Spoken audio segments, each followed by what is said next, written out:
Hey everybody, my name is Caprisha Daniels, traveling loctician and trichologist. Been getting a lot of calls, texts, and emails about starter locks. So I just wanted to jump on here real quick and say hey and answer some of the questions that I've been getting. So let's just jump right into it. How often should I wash my locks? When it comes to starter locks, we're referring to starter locks, it's crucial for you to definitely stay on top of them the first 3 months. So I would say a minimum of once a month when it comes to washing the locks.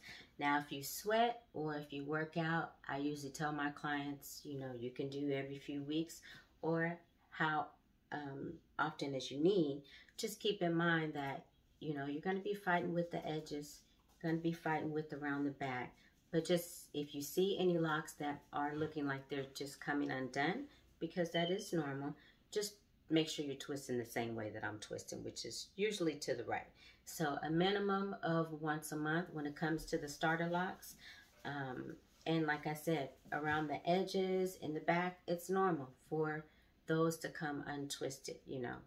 That part is exposed, it sweats for whatever reason. Sometimes that texture is just different from the other textures in your hair, because you could have up to 3 textures in your hair. So definitely a minimum once a month when it comes to the starter locks. If you need more, just take those few things into consideration. How often should I retwist my hair? Definitely retwisting once a month on the starter locks. Again, those first 3 months are crucial, but in the beginning, the locks are forming and they need a little bit of assistance. So definitely once a month, do the retwist. It's always good to retwist, right after you wash, but it's not, you don't have to, but it's better to, So definitely, I would say once a month to do the retwist. Definitely crucial in the first 3 months. How do I get my edges to lay? At the end of the day, the reality is if you have kinky, coily, curly hair, your edges, they just don't lay. If your hair is not growing out of your hair straight, then yeah, the edges, they don't lay. Not saying don't use edge control, because you can. It's okay, just take in consideration what you're using. Some people are for edge control, some people are against it. I get it, but if you're going into the lock journey with the whole slickness mentality, it may not work for you. If you're going into it wanting your hair to always look slick, always look retwisted, which sometimes you can retwist your hair too much, and that will cause, tension and breakage. So you can use the edge control, but just keep in mind that your edges, they're just not going to lay all day. At some point of the day, those edges is coming up. Just keep that in mind. But yeah, I use a little bit of edge control. I actually have, edge control on the website. So I'm not against it, but I just have my clients taking consideration. This is not going to lay all day. It's going to assist you, but it's not going to be just one application or even maybe 2. At some point in the day, it's going to come unlaid, I guess you can say. What do I use on my scalp, my itchy scalp for my locks? Everybody that knows me knows I am a DE girl. I love Design Essentials. I carry it in the salon. And the #1 top choice for me is their peppermint and aloe shampoo and their rosemary and mint conditioner. Those 2 is awesome. Just a beautiful combination of getting rid of dandruff, itchy scalp, and even if you don't have dandruff or itchy scalp, it just feels really good. Our hair really loves, the scalp and hair really loves peppermint. Something that's soothing, very a tingling feeling. You can definitely use that if you're experiencing any itchy scalp. I don't know, the hair just goes into shock. I've noticed in the first 3 months when starting starter locks, where it will itch, but it should stop, after a few months.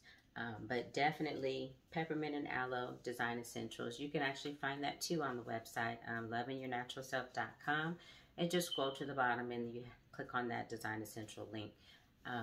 And it is peppermint and aloe shampoo and rosemary and mint conditioner. And there's a few other, anything peppermint, like I said, there's a few other things on there on the site too that is just wonderful for your scalp. And that's the next question. Am I supposed to use conditioner on my scalp? I mean, on my locks? Absolutely. You definitely want to do the same thing that you were doing when you had loose natural hair. Yes, it does take a little bit longer to wash out, but just take that time to really wash it out and get that conditioner on the locks. It does wonders. It really helps to keep the locks hydrated.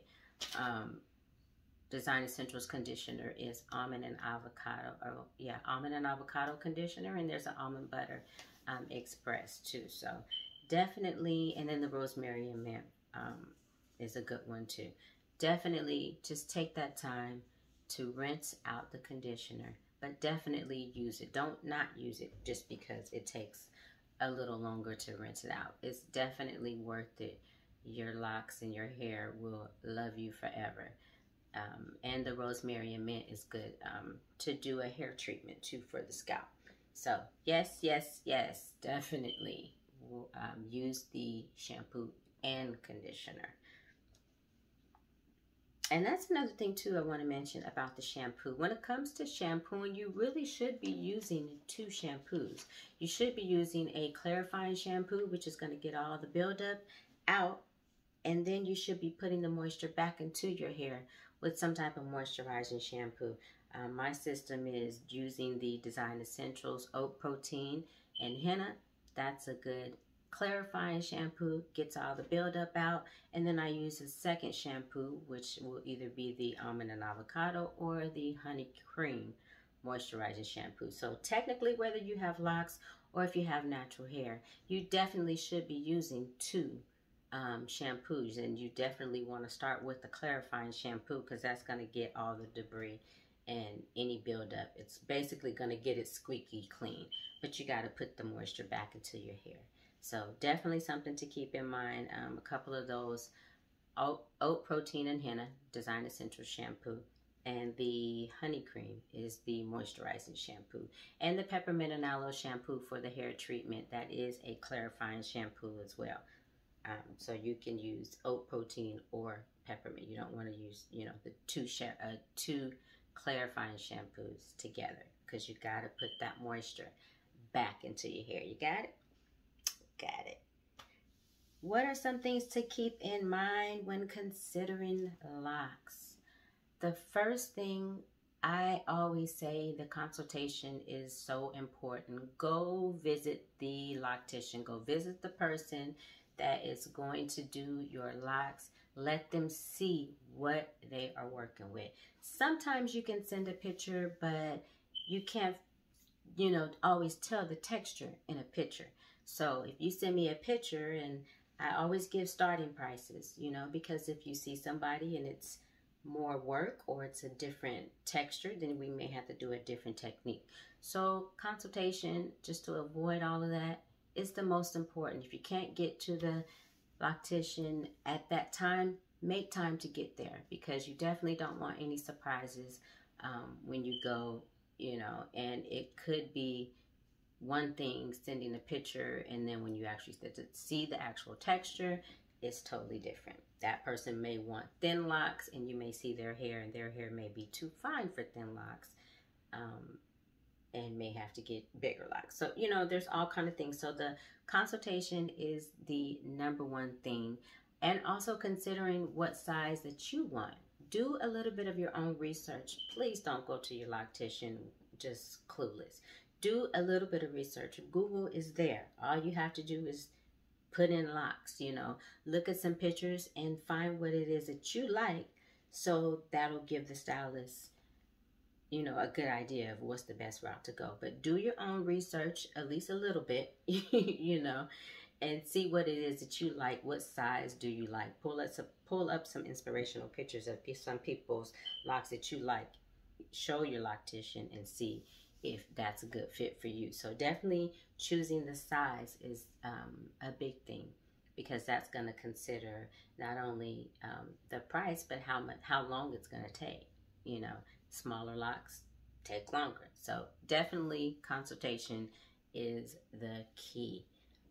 Also taking into consideration when you're going to start your locks.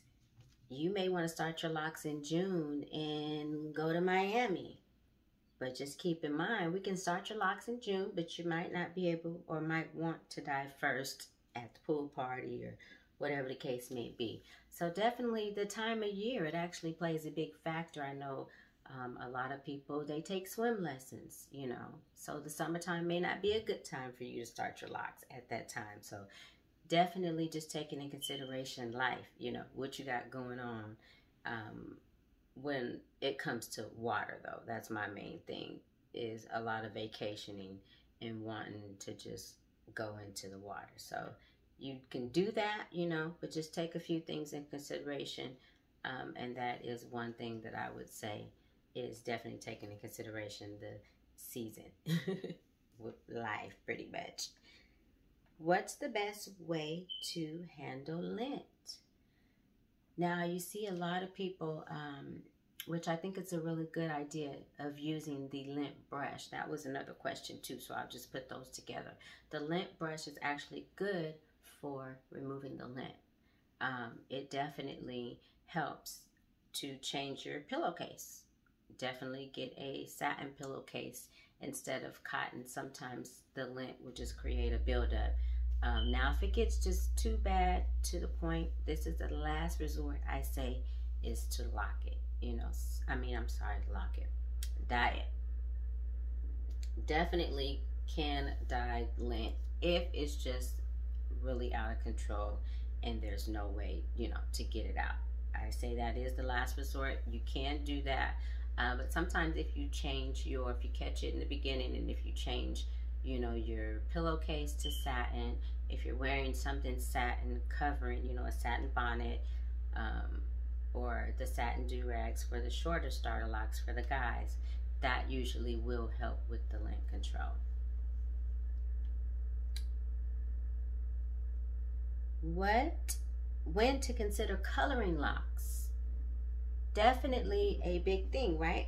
I always will suggest to my clients to possibly color them before, but that's not always the case. So definitely I would say 3 to 6 months. It just depends on how your lock journey is going. You know, if it's looking like your hair is locked and it's on the right track, even if it's not locked all the way, then sometimes I can go ahead and say, you know what, we can go ahead and color it. But just keeping in mind that anytime you're doing color, whether you're going lighter or darker, just get that deep conditioning in. And that's with locks or natural hair. You know, it's always good to get the deep conditioning in every few months. That usually will just help with the moisturizing, help with the breakage. Not saying there's a healthy way to color, because color is still a chemical, but that does give it that extra TLC if you go ahead and make sure you get that deep conditioning in. I believe, oh no, and the last one was, what's the best way to wash starter locks? I have a few of my clients that, mostly guys, have started their locks and wear hard hats at work. So of course, you know, most of them want to wash more than once a month.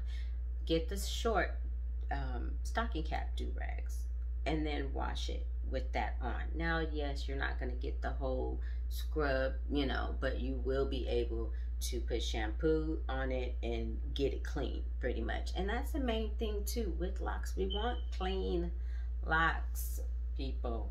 We want clean locks. Yes, the hair is going to come loose a little bit, but we want clean locks. Please do not wash your hair just because you don't want them to come undone. We'll deal with that, like I said before. But that is my big thing, because I hear a lot of people, oh, I was told not to wash my hair for 6 months. That is nasty. You want to have clean hair. I mean, that's just the reality of locks, and that's the beauty of the whole journey, is it doesn't happen overnight. You know, that's the beauty of seeing the progress and the process, which is why I always advise my clients to embrace it.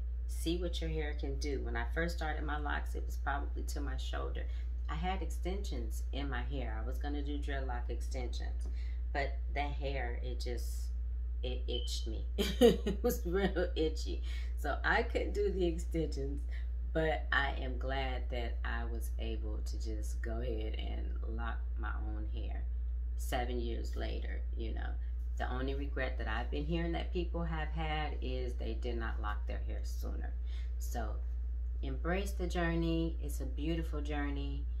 Natural hair is unique. There is none like it. And just embrace it. And just understand when you're going through the lock journey and you're considering locks that our hair, if it's kinky, it feels like wool. It's always going to feel dry. That's just the characteristics of natural hair. But enjoy the journey. See the beauty of it. Take your pictures. See where you started versus where you are now.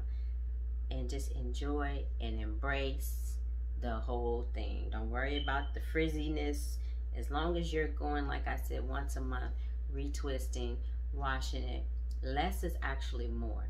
The hair just wants some TLC. It just you give it the TLC, it'll definitely give it to you back. But also take that in consideration when you're starting your lock journey, that less is definitely more.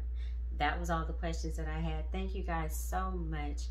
For more information, you can visit the website www.lovingyournaturalself, all one word, .com, and you can also find me on Instagram, Loving Your Natural Self, and Facebook, Loving Your Natural Self. Thank you guys so much. Peace and blessings.